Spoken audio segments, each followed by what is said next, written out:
beautiful beings of the universe. Welcome to Now.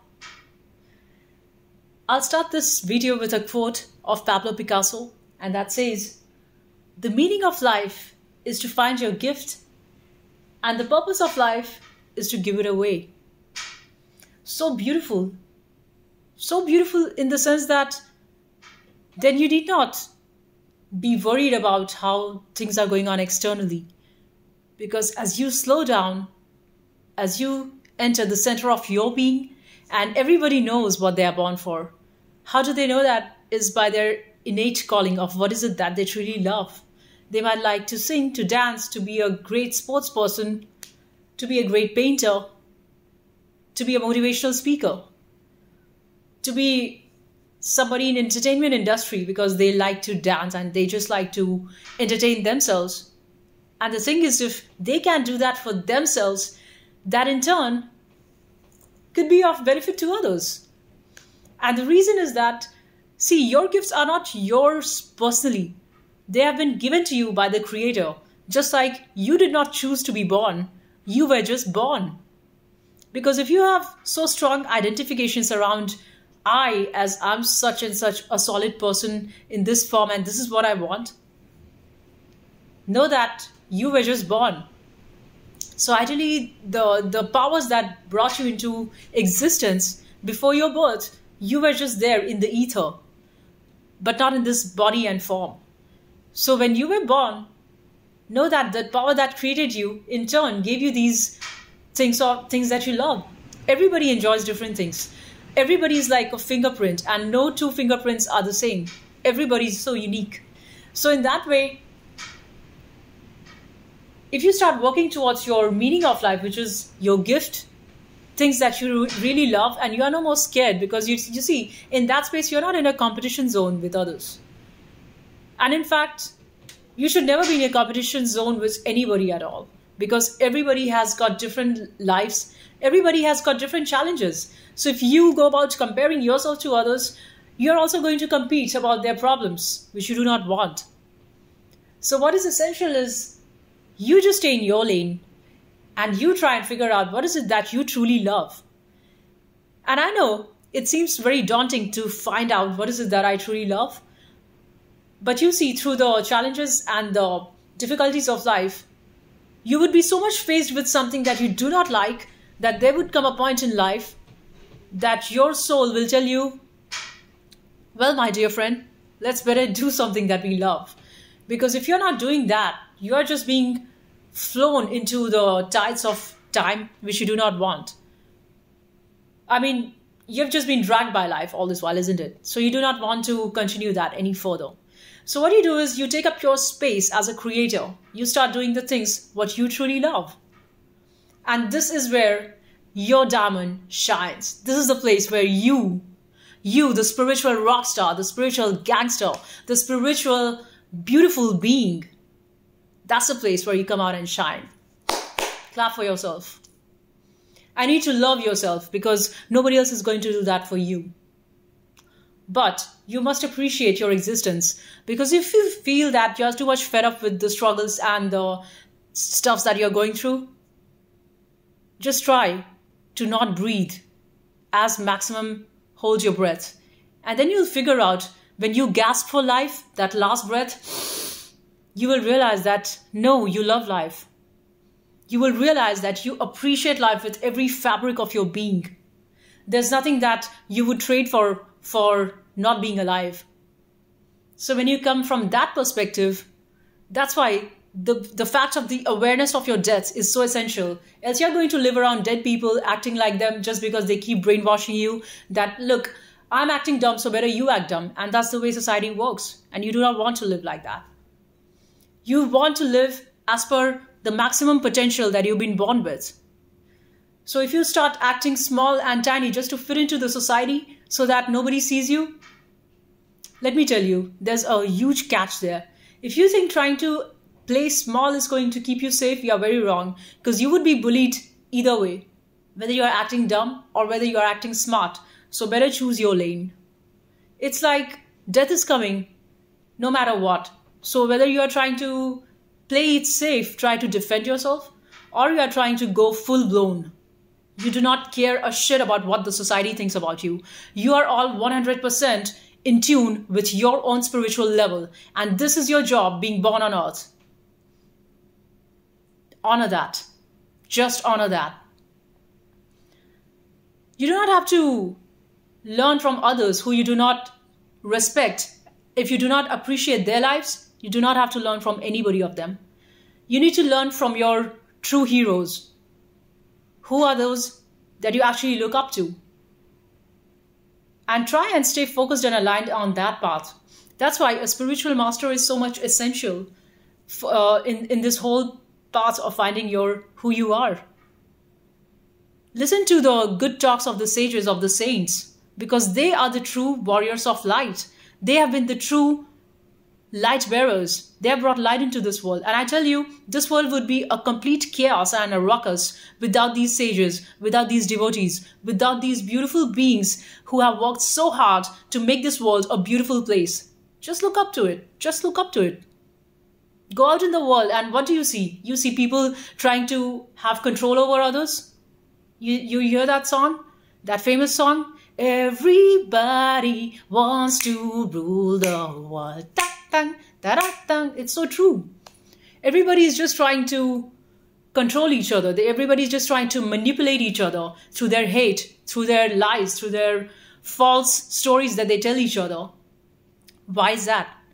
Because they are too scared to be in love. And this is the irony. This is the opposite thing of the world, because deep down you know that you want love. But you're too scared because if you think that, well, if I'm a beacon of light, I'm going to be walked all over. Because you see, this world is operating so much on hateful energies. And as a creator, you've got to accept love. And I'm not talking about the transactional love. That has got nothing to do with love. That is one fearful man hooking up with another fearful woman because none of them have any idea of reality. True love is absolutely different. True love is about finding your own true self. And that has got nothing to do with finding a man or a woman. You can be absolutely by yourself and still live in ecstasy of love, of spirituality, of the truth. Because you see, nothing else than truth is going to set you free. You can be married with children, but still there would be no love. And you can keep on claiming this to the entire world. I'm a happy family because I go this and that place and I take this vacation.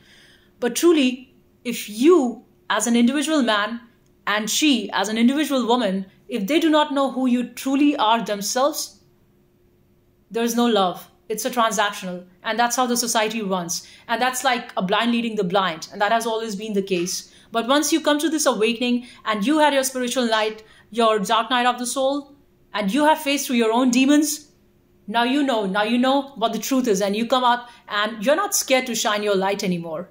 You're not scared of how you are going to be perceived by the society, because you are here to create up space in the darkness as a light bearer. So you go out fearless, like Jesus Christ said. When you leave your home, you should walk out like a torch bearer, like a light. So as you step out, you're a light to the world. People are inspired looking at you. Now, that does not matter whether they hate you or like you, but you've got to be true to your own self. You've got to just be yourself. Be yourself, no matter what they say. So you might seem like an alien, but so be it. So be it. Pay the price. Because you see, you're also paying the price when you are trying to hide yourself and you're trying to be like them just to cover up that, look, I'm like you, so just keep me safe. Now give me the goodies. Give me the goodies as somebody in society, because I'm acting like you. So I take care of you and you take care of me. This is a big lie, because truly nobody's caring for no one. Everybody's ready to backstab another being in no time. So you cannot trust the snakes. Trust nobody. Just trust the masters. Trust the love of God. Just trust your own soul. And if you do not trust yourself, you've got just no hope. Because what you cannot do is deal with a bunch of people who are not honest enough to be themselves and to work with them. You cannot do that.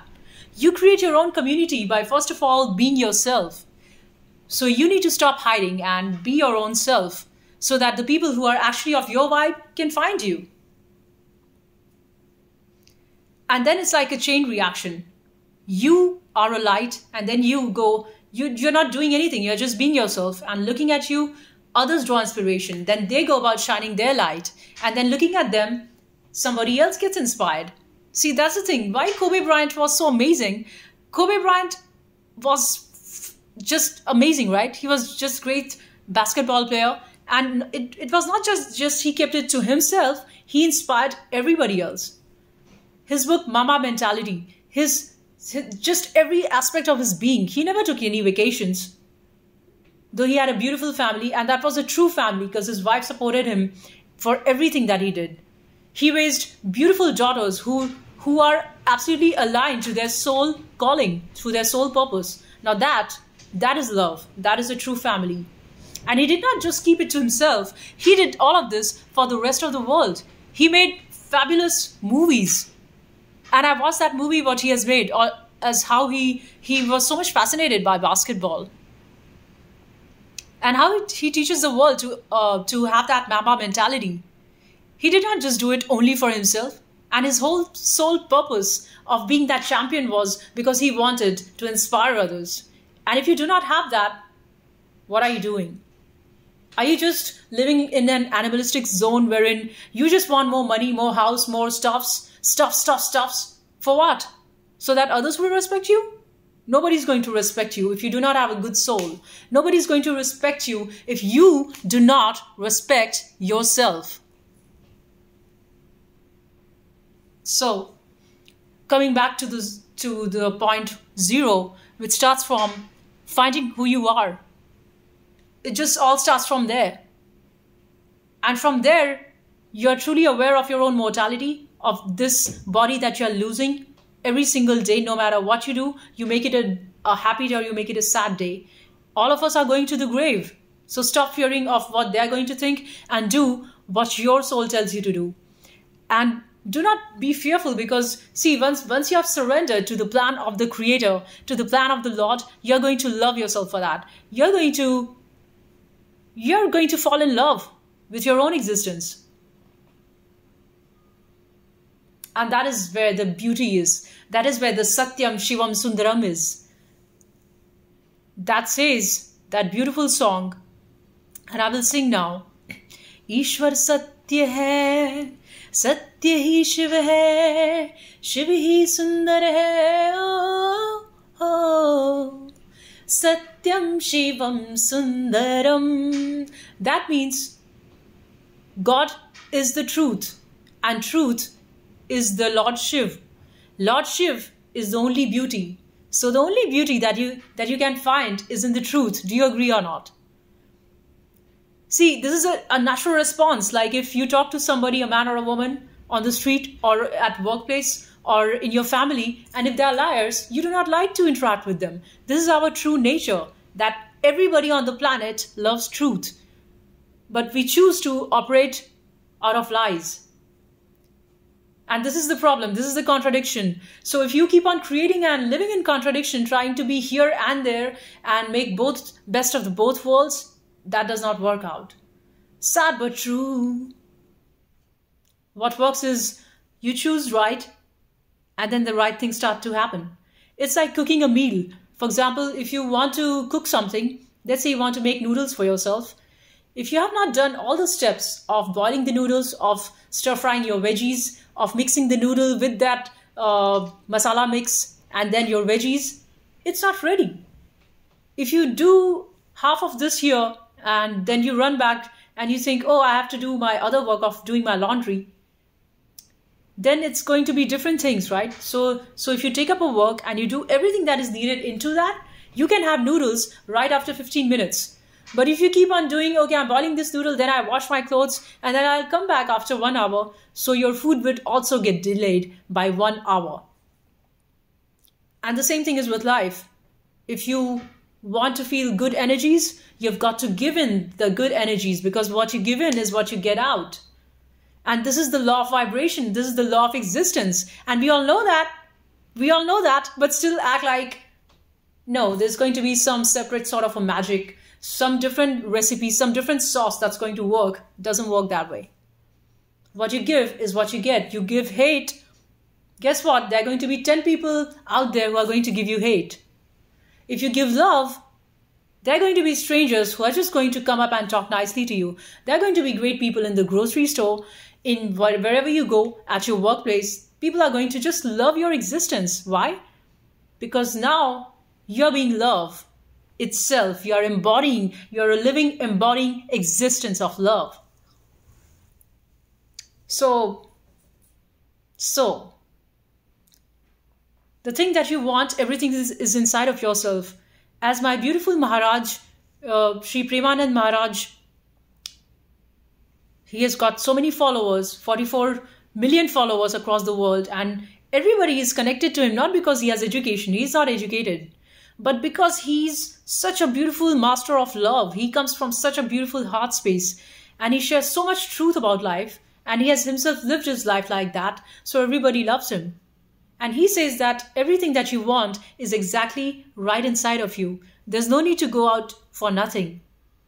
Within you is a treasure of love, of joy, of beauty.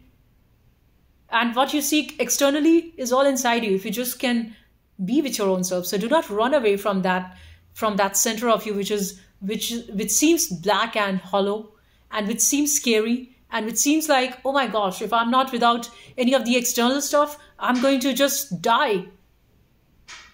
You're not going to die. You're just going to feel that silence.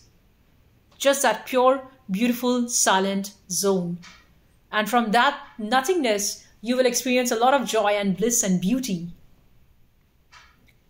See, if you're trying to experience only 100% joy in the lifetime, it's never going to work out, because to be born in a material world with this physical body stuffs, right?